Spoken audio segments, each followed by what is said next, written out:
Pune railway स्थानकाबाहेर अत्यंत संतापजनक घटना घडली आहे।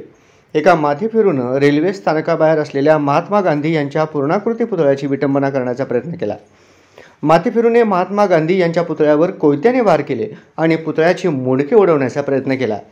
यामुळे एकच खळबळ उडाली असून पोलिसांनी माथेफिरूला ताब्यात घेऊन त्याची चौकशी सुरू केली आहे।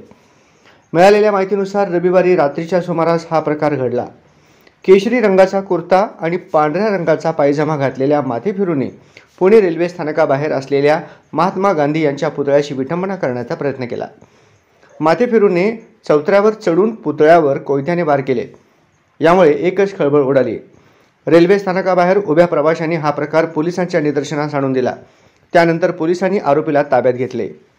सूरज शुक्ला वय 32, सध्या राहणार विश्रांतवाडी पुणे, मूळ राहणार वाराणसी उत्तर प्रदेश असे आरोपीचे नाव आहे। राष्ट्रपिता महात्मा गांधी यांच्या पुतळ्याची विटंबना करण्याच्या आरोपीला रविवारी रात्रीच ताब्यात घेतले आहे।